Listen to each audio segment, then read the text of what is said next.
extracelular, que las gram positivas tienen de 30 a 50 capas y que la unión va a necesitar como tal la ayuda de 5 vecinas. En las gram negativas es directo, ¿vale? Y va a estar el ácido ribonucleico, que es un compuesto internacional, que las gram negativas van a tener una membrana externa, que en esta membrana externa vamos a encontrar lipopolisacáridos y que este lipopolisacárido va a ser una endotoxina. El componente que va a ser tóxico queramos que sea el lípido A, y el lípido A es propiamente el que se está uniendo a la capa lipídica, que no está dispuesto, ¿vale? Hasta aquí sí recuerdan todo. Ese lípido A está Sí, es el que está interno. Es el que genera la toxicidad, pero no está expuesto de manera natural. Se libera hasta que esté en contacto con el hospedero, cuando se dice la bacteria. Entonces, ¿ven esos como pelitos rosados? Les ponen, creo que son hexágonos, para que vean que son azúcares. Si ustedes pueden analizar, estos también están, o sea, su información está en los plasmidos. no, este no, va a estar de manera natural en el cromosoma. En el cromosoma se va a encontrar, ¿vale? Vale. Vean, aquí ven este hexágono verde, ¿sí? Propiamente este es el lípido A. Por eso decimos que no está expuesto, no lo va a reconocer el sistema inmunológico, al menos que se dice la bacteria, ¿va? Entonces, de manera de resumen, muchachos, ¿quién tiene más componentes? Pues las gram negativas. Porque hablamos aquí de membrana interna, ¿vale? Membrana externa. Tiene pared, ¿vale? Tiene un espacio como tal periplasmático que es metabólicamente activo, ¿vale? Tiene proteínas que van a estar interactuando entre membrana y membrana y pared, ¿vale? Tiene proteínas que van a estar interactuando entre membrana, espacio extracelular, membrana, espacio citoplasmático, ¿vale? Tiene una endotoxina que es el lipopolisacárido, ¿vale? Entonces, si ustedes observan, las bacterias negativas tienen digamos una gran variedad en cuanto a los componentes del cubierto, porque solo estamos hablando de los cubiertos. Y en las gram positivas, ¿qué tenemos? Membrana citoplasmática y pared celular. La pared celular va a estar enriquecida con el ácido teicoico y el ácido lipotecoico, ¿va? Hasta aquí vamos bien, ¿sí? Ahora, en las gram negativas, muchachos, el ácido lipotecoico también va a participar en la lesión. Entonces, ¿qué quiere decir? En la puntita puede tener azúcares, ¿va? Estas azúcares van a hacer que cuando llega a la célula se reconozca segunda y puede ingresar como tal a esta célula a infectarlo o invadirlo, ¿vale? Ahora bien, esta es una microscopía. Gram positivas, gram negativas. ¿Ya vieron aquí cómo les ponen esa como placa negra? Es una cubierta muy gruesa, en serio está como tal elevada. Si ustedes ven la comparación de las gram negativas en esta microscopía electrónica, ven la membrana interna, ven la membrana externa, y no sé si aquí ven algo como gris muy delgadito. Esa es la pared. Y todo ese amorfo que tiene entre estos dos es el espacio periplasmático, donde tiene actividad enzimática, ¿vale? ¿Dónde hay mayor actividad? Entre la pared y la membrana externa, ¿va? Ahí es donde va a haber una mayor cantidad de actividad. ¿Dónde hay actividad de pared? Entre la membrana interna y la pared, ¿vale? ¿Hasta ahí vamos bien? Sí. Ahora, las bacterias, muchachos, tienen citoplasma, pero no tienen organelos. ¿Qué quiere decir? Tiene este fluido como tal, gelatinoso, que va a estar en contacto con todos los componentes y las funciones metabólicas. Entonces, el citoplasma se dice que es un gel osmóticamente activo. ¿Por qué decimos osmóticamente activo? Porque tiene iones, ¿va? Y estos iones están permitiendo un equilibrio para que tengan de cierta manera ese contraste con lo que sería el espacio extracelular. ¿Por qué tiene que ser gel, muchachos?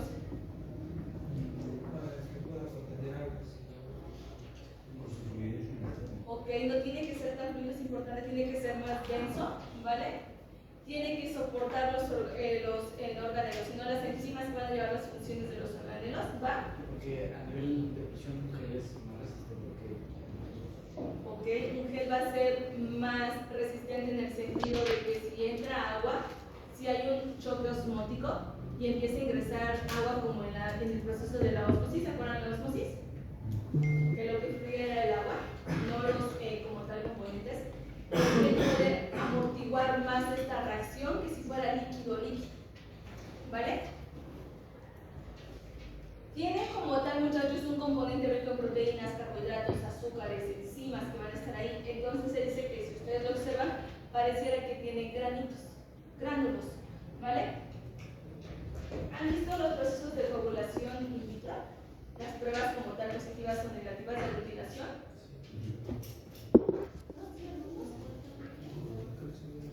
Pueden reaccionar normalmente un suero con algún antígeno y se crea como arenita, ¿vale? Al microscopio dicen como tal que tiene esa consistencia, ¿vale? ¿Qué quiere decir? Que obviamente ese aspecto granular quiere decir que ahí hay conjuntos enzimáticos, proteicos, que van a llevar a cabo funciones, e incluso pueden ser los propios ribosomas, que tienen ese aspecto de lo que es el gel, ¿vale? Ahora, tiene su ribosoma, muchachos, y tiene su material como tal de inclusión, que son sus nutrientes. Entonces pueden llegar a encontrar vesículas que se están encargando de lo que se llama los nutrientes. Salud. Incluye su material genético, que sería su nucleoide, y puede llevar un cromosoma. Recuerden que no es obligatorio, puede estar o no estar el cromosoma. Lo que sí es obligatorio es su DNA, su nucleoide. ¿Vale? Va que va. Entonces, vean, acá les ponen acá su nucleoide, como más azulito, ¿le vieron? Es el que.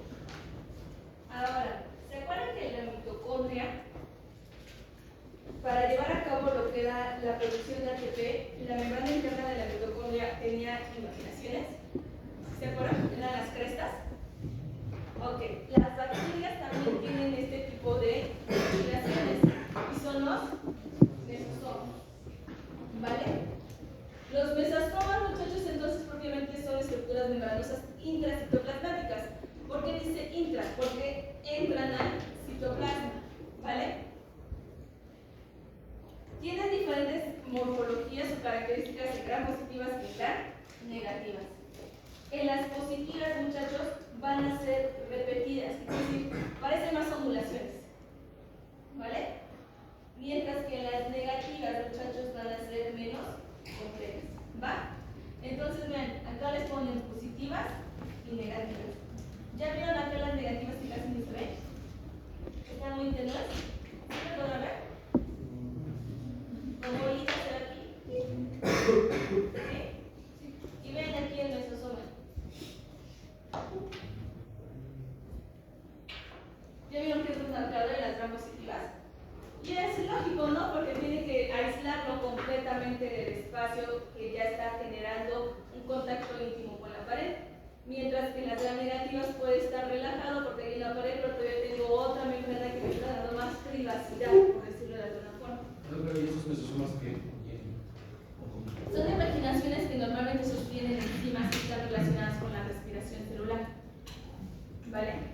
¿Y por qué unas las tienen más marcadas que otras? Las gram positivas las tienen que tener más marcadas porque tienen que ser más íntimo, ¿vale? No puede tenerlo en la superficie porque la superficie de la membrana ya está en contacto con la pared.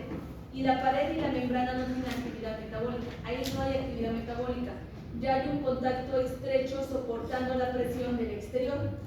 Mientras que en las gram negativas todavía hay un espacio periplasmático. Entonces ahí puede haber actividad enzimática. Entonces es una imaginación para que me den más superficie, pero no necesito tanta intimidad porque el ambiente sigue estable. ¿Sí? O sea, esos mismos mesosomas tienen comunicación con el espacio. Sí, con el espacio citoplasmático. ¿Vale? Propiamente aquí, en esto que sería interno, no hay actividad. ¿Dónde está la actividad? Acá. Pero este espacio lo que me permitió es hacer como una pequeña vesícula para que la membrana se internalizara más a la célula, estuviera más aislada.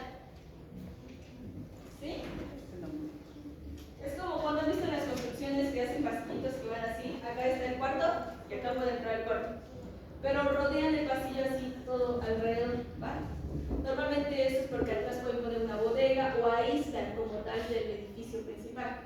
En los hospitales es normal que después de esos consultorios atrás esté la bodega de RPBI o la bodega de almacén de reactivos, ¿vale?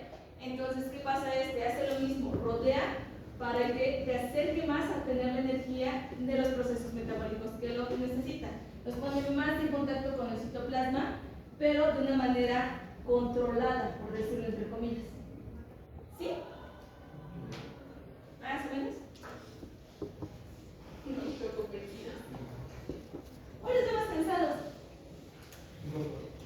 ¿Ya empezaron las tareas? Sí.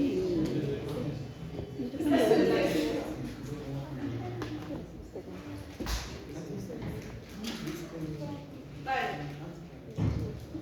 Ahora, en los mismos tipos celulares, tanto positivas como negativas, no positivas y negativas, puede haber dos tipos de mesosomas. ¿Vale? ¿A qué se refiere con dos tipos de mesosomas? Unos mesosomas, muchachos, pueden ser sectales. ¿Cuáles son los sectales? Los que empiezan como que a dividir a la célula. ¿Vale?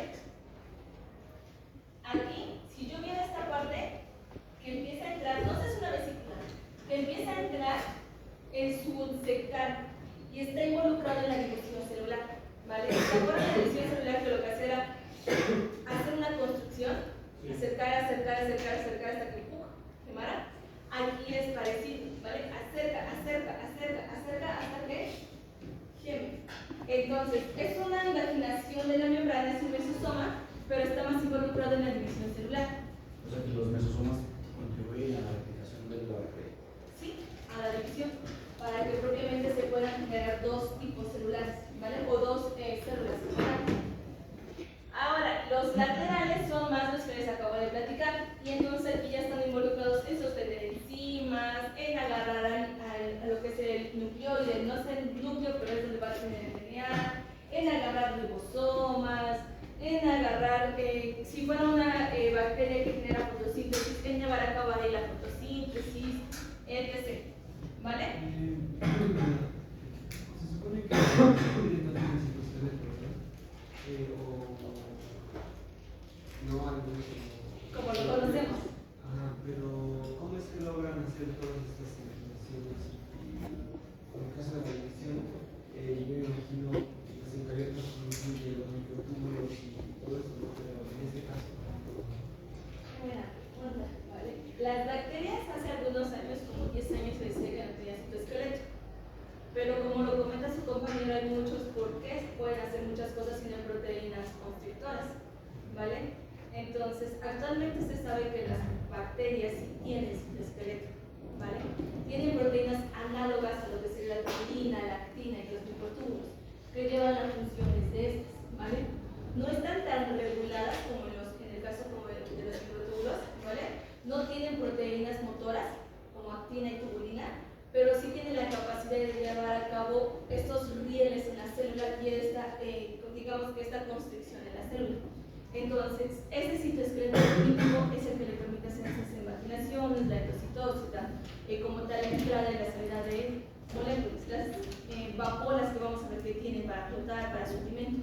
Entonces, como tal, no existe el citoesqueleto de la eucariota, pero sí tiene un citoesqueleto que le vamos a llamar primitivo, ¿vale? ¿Y qué pasa cuando en la división de la bacteria, imagino que en un punto dos mesosomas o un solo mesosoma llega a tocar el límite anterior y se replica? ¿Pero qué pasa con el contenido de ese mesosoma? O sea, queda espacio. Ok. ¿Te refieres cuando se empieza a imaginar, no? O sea, dicen que, bueno, imagino que arriba sí la vemos para el celular, membrana externa, pero hay un contenido ahí en ese mesosoma. ¿Qué pasa cuando se divide? Queda expuesto, ¿vale? Por eso en muchas ocasiones puede generar alergias a las divisiones celulares. En las bacterias, como es tan pequeño ese componente que se libera, ¿vale?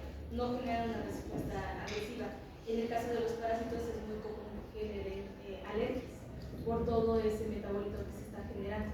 No es un antígeno, ¿vale? Pero sí es algo que irrita el sistema, ¿vale? ¿Va? ¿Sí? Ahora, algo que comentó su compañero también es importante. La membrana nunca se desprende, pero la pared sí.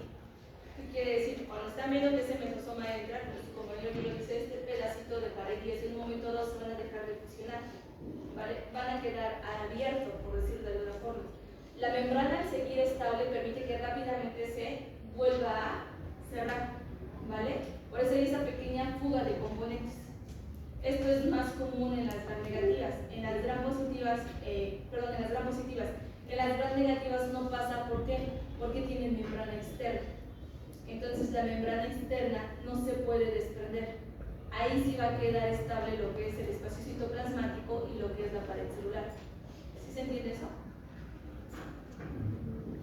Pues creo que la protege la membrana externa de la pared. Exacto. En la gram positiva no hay nada que lo proteja. Y como es tan rígida, tiende más a quebrarse porque no va a poder hacer esto completamente y luego volver a fusionarse. Queda un pequeño edificio que va a cerrar de manera rápida, ¿vale? Pero en las gram negativas no, porque la membrana externa está haciendo lo mismo. Y el contenido que se está imaginando es propiamente el contenido del citoplasma, pero no de citoplasma, porque viene esa imaginación de afuera hacia dentro. ¿Sí? Es un presporo. ¿Perdón? Un presporo. Ah, ok. ¿Han escuchado de las esporas? ¿Sí? Vale. Las bacterias también tienen esporas, pero se llaman endosporas o preesporas. ¿Vale? ¿Qué quiere decir? La bacteria se presentó en un ambiente hostil y la empezaron a matar. Las que sobrevivieron aprendieron que hay ocasiones que el cambio no va a ser paulatino, va a ser muy agresivo y yo quiero sobrevivir. Entonces, ¿qué hicieron? Agarraron todo su material genético, su cromosoma y una copia del plásmido y lo protegieron. Entonces, lo que empezaron a hacer fue hacerles capas y capas y capas de membranas, de pared celular, de glicoproteínas, ¿vale? Entonces, los mesosomas participan para que aquí se genere una copia como tal del DNA supercompactado y el mesosoma lo envuelve. Cuando lo envuelve, se empieza a crear la espora, por eso se dice que es la preespora. Dentro de la célula se le pone moho, se le pone proteínas, se le pone carbohidratos. Esta se dice que es una célula viable, pero metabólicamente no activa. ¿Qué quiere decir? No se va a dividir, no va a respirar, no va a tener metabolitos. Ahí se va a quedar en pausa. ¿Pero qué tiene? Un ambiente adecuado, las condiciones. Entonces, diría, pero están adentro del citoplasma, están las condiciones adecuadas, pero como yo estoy regulando lo que estoy haciendo, tengo moléculas que inhiben que esta se dice que germine. ¿Qué es germinar? Que se convierta otra vez en bacteria, ¿vale? Entonces, se queda dentro. ¿Por qué lo hacen? Porque las bacterias cuando están bien contentas llega un estrés y no tienen las capas como los hongos o los parásitos para sobrevivir. Se lisan de manera rápida. Cuando me liso, se libera la espora. Entonces yo senso que este no es el ambiente correcto. Sobrevivo, ¿vale? Ahí estoy. Y de repente contaminé su agua y ustedes me ingirieron. Y cuando llego al intestino es el ambiente correcto. Entonces me empiezo a degradar todas las capas y me vuelvo a convertir en bacteria. La bacteria en el momento que germina, se convierte en bacteria, inmediatamente un mesosoma empieza otra vez a formar una endospora. ¿Por qué? Porque aprendió, ¿vale? Dice, no me la vuelves a hacer, no me vuelves a tratar de destruir, yo voy a sobrevivir, ¿vale? ¿Todos los géneros bacterianos lo hacen? No. Solo los bacilos y los clostridium, ¿va? Solo estos dos géneros bacterianos tienen endosporas. ¿Quién es? Clostridium, ¿va? Y los bacilos. No todos los bacilos representan de los bacilos. Bacilos, por ejemplo, Anthrax genera un tipo de espora. ¿Has escuchado de cuando hubo esa guerra? ¿Sí? ¿La biológica? ¿No? ¿Son muy jóvenes? Cada vez que cambio de grupo vecino más vieja, qué crueles son. Sí, mandaban Anthrax. Bueno, no la viste en serie. Hubo esa guerra biológica. ¿Se acuerdan cuando han escuchado de las naves gemelas? Y esa pelea entre el Oriente y Estados Unidos que se inventó. ¿Vale? Entonces empezó este ataque. Y dentro de este ataque empezó la guerra biológica.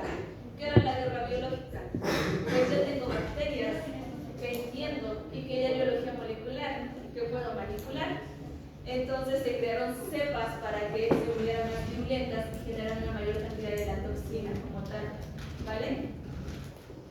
Lo que se hacía es que se promovía que la bacteria se generara en esporas.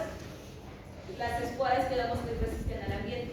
Entonces se enviaban en cartas, se enviaban como tal en papeles un polvito blanco. Cuando lo respiraban, inhalaban las esporas. En los pulmones, como tal, se generaban bacterias. Las bacterias eran más virulentas, empezaban a producir una cantidad excesiva de toxina y la toxina provocaba daño necrótico y muerte. ¿Vale? Cuando veamos anthrax van a ver que respirado y en alimentos los mata en horas, los desangran, ¿vale? Empiezan a vomitar, a hacer sangre controlada y ahí quedan en unas horas, ¿vale? Entonces son muy agresivos. Se empezó este boom de la guerra nacional biológica. Casos comprobados en Estados Unidos hubo muy pocos, había muchos intentos y los neutralizaban. Pero me estaba la pelea para el petróleo y todo eso. Yo creo que iba más hacia allá que una guerra tecnológica, pero sí hay este tipo de habilidades. ¿Quién más lo tiene? No lo tiene Oriente. ¿Ustedes creen que tiene el laboratorio para hacer eso? No. ¿Quién realmente sí lo tiene? Rusia, China, ¿vale? Rusia y Estados Unidos realmente no se quieren. Pero los dos son potencias. Y, por ejemplo, la viruela humana ya está erradicada. ¿Se acuerdan que yo les he dicho que si tenían vacuna y me dijeron que no, ya está erradicada? Pero Estados Unidos tiene su laboratorio con viruela. Rusia tiene su laboratorio con viruela. Y es como que, ándale, atrévete, yo también la tengo. Modifícala, yo también ya la modifiqué. Las bombas atómicas. Como las bombas atómicas. ¿Vale? Los dos tienen la tecnología y es échame una, yo te doy dos, ¿vale? Así es con las bacterias, ¿vale? Y la ventaja y la riqueza de entenderlas y manipularlas es que son armas, ¿vale? Y son armas tan brutales que en muchas ocasiones tú crees tener la cura, el control, pero en el ambiente ya se adaptan y mutan. Y tu cura y tu control tal vez ya no sea. ¿Vale? Varios brotes que se han dado se han creído que son intentos de ver si tienes realmente el control, y muchos de ellos han fallado. Cuando sale y se adapta al humano es otra cosa. Entonces lo mismo es generarla, sintetizarla, ponerla en un animalito, ver cómo se adapta, ver cómo la curó, que ya en todas las personas cómo se va a adaptar y cómo va a viajar. Recuerden que el virus COVID también está en esa teoría, no hubo manipulación. Actualmente ya se descartó porque se le hizo la secuenciación de la filogenia y sí tiene un ancestro, ¿vale? Pero sigue la cita ahí de que sí tiene un ancestro, pero nadie te dice que lo agarró de ahí y lo modificaron, no fue una mutación natural. Lo que nos hace creer que sí fue natural es la rapidez con la que muta. ¿No se puede eso modificar genéticamente para que no se repita? Lo puedes modificar. Sería muy difícil que lo hagas inestable, porque al hacerlo inestable es para bien y para mal para él mismo. Que sean tantas mutaciones que te hagan daño y mueras, porque no las puedas controlar, a que sean mutaciones que ganes. ¿Vale? Aunque parecen que son mutaciones al azar, la mayoría de ellas son selectivas. En su genoma hay lo que se le dicen puntos calientes, ¿vale? ¿Qué son los puntos calientes? Lugares de mayor uso. Lugares más susceptibles a la mutación, ¿vale? Están en algo que se llaman transposomas. Las transposonas que hacen que se integre más rápido el DNA ahí. ¿Por qué está ahí? Porque son genes o que no son muy útiles o que tengo muchos, ¿vale? No sé, tengo 100 copias. Si me alteras 2, 3 no pasa nada, ¿vale? Pero, por ejemplo, yo no puedo hacer una mutación en el ribosoma. Sin el ribosoma me voy a morir, ¿vale? Entonces, tú puedes generar más puntos calientes del cromosoma, pero si más parecido un cromosoma lo puedes hacer más inestable. Parece fácil, pero no es tan fácil alterar un microorganismo. Es más fácil quitarle que ponerle. Y para hacerlo más violento tienes que ponerle en lugar de quitarle. ¿Vale? Una historia que nunca vamos a terminar. ¿Vale? Ok, entonces, las bacterias no tienen núcleo, pero tienen algo que es el nucleóide. El nucleóide es pues, el material genético empaquetado. Recuerden que las bacterias nunca tienen el DNA libre. Ni una célula tiene el DNA libre.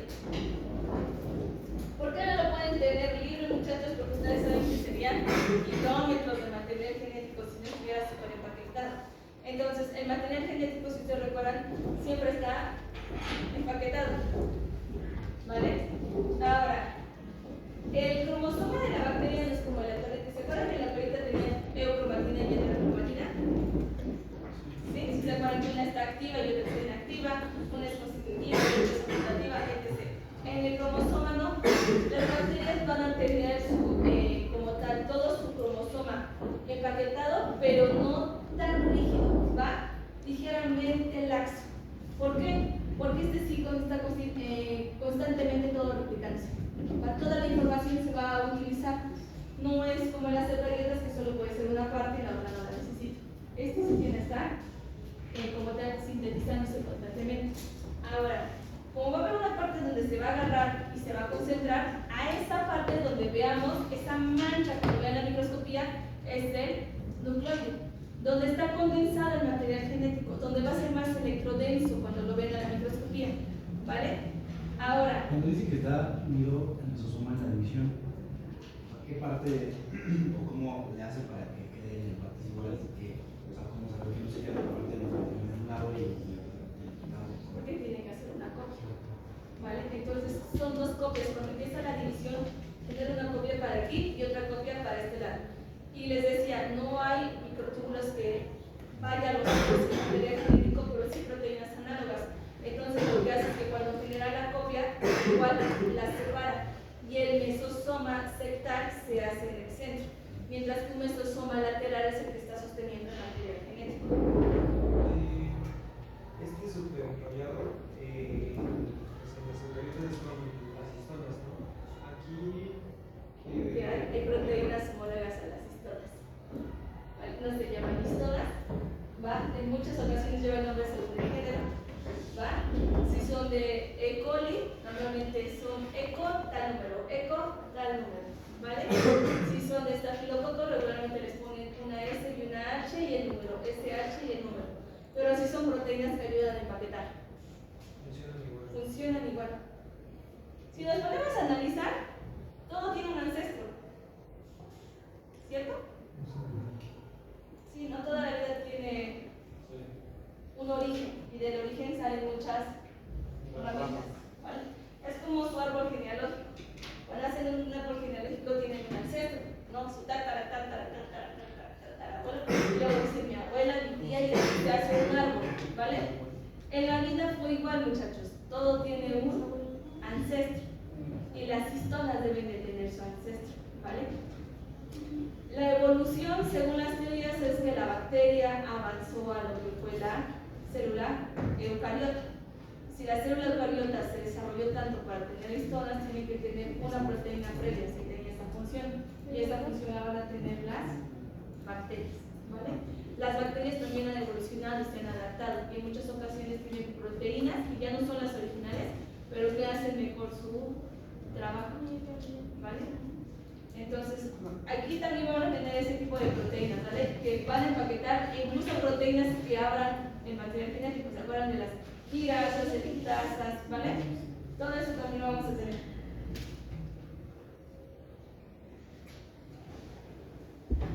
¿Por qué no me voy tanto para ahí? Porque ese ya es microbiología pura, ¿vale? Y dentro de la microbiología también hay genética microbiana. Entonces ya eso tendríamos que hablarlo como otra parte. Hay que hacer una táctica de genética microbiana. ¿Les interesaría? Sí. De genética microbiana, para que entiendan cómo las pueden manipular, si se quieren la investigación.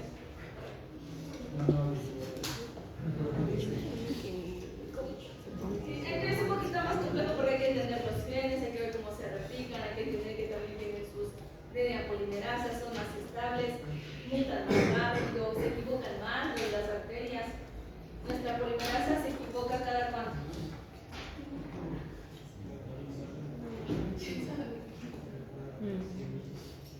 100.000 a 1.000.000 de la equivocación, ¿vale? Es muy rara la equivocación porque si no, imagínense, nos moriríamos cada división, ¿vale? La bacteria muta cada 1.000. Cada 1.000 puede mutar, ¿vale? Entonces por eso hay tanta adaptación. Vale, entonces recuerden que el nucleoide es una forma de decir dónde se encuentra el DNA en la célula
final estos que eran lo original se separan y se va una madre con un hijo, una madre con un hijo, y estos vuelven a generar su cápsula o sus estructuras que tenían, y si no se vuelve a hacer esta relación estrecha.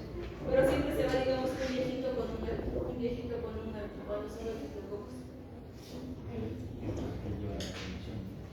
Se la comparte el nuevo, pero es el que es más estable.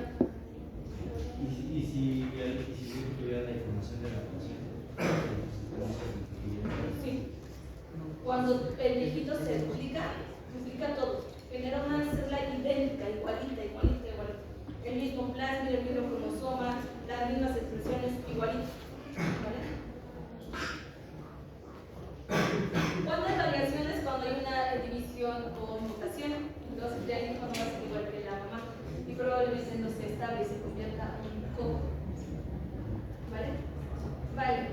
Y ya, muchachos, algo que todas las bacterias van a tener son los ribosomas. Los ribosomas están porque están. ¿Vale?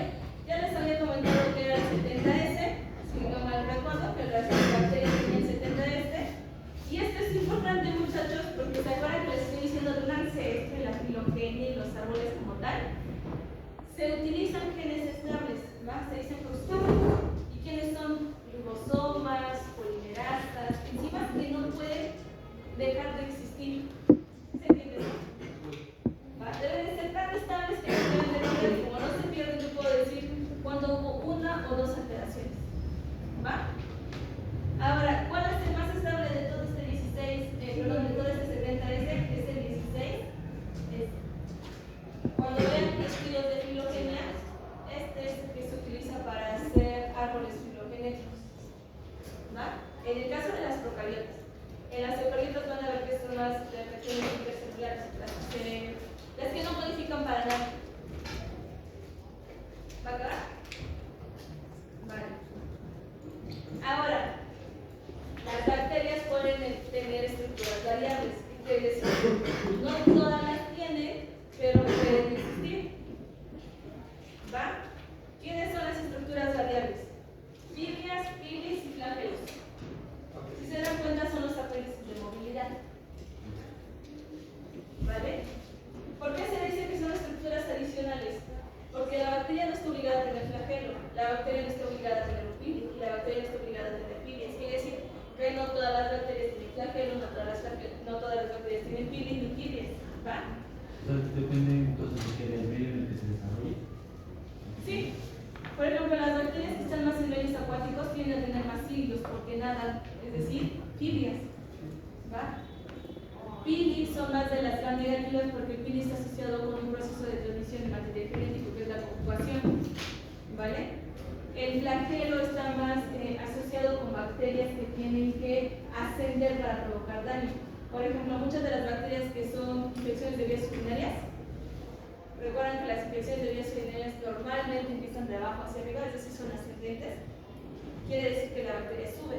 Entonces, ¿cómo sube? Tiene que tener un organelo locomotor y es el flagelo. ¿Vale? Entonces, no es obligado, pero pueden existir. Las filias, muchachos, son chiquitas, se parecen, son análogos a los cilios. ¿Vale? Pero lo importante es que en la puntita tienen una adhesina, tienen un azúcar. Y las filias, aparte de moverlo, está asociado con la adhesión, con el primer contacto, el reconocimiento a las células. ¿Vale? El filio pelosexual está más asociado a la ganancia de material genético. Este proceso se llama conjugación. Lo vamos a ver. ¿Vale? Ahora, si el filio tiene que generar un intercambio de material genético, también tiene que reconocer la membrana de la célula que le va a dar el material genético. Entonces también va a tener adhesinas para que se una la membrana, luego nos fusionamos, hacemos como un canal y entonces ya te paso la copia del plasma. ¿Vale? Y el flagelo, muchachos, ya es muy grande, tiene analogía con lo que sea el flagelo del espermatozoide. Sí. Pero si ocurren los flagelos en las eucariotas, están compuestos por tubulina. Los flagelos de las procariotas va a ser flagelina.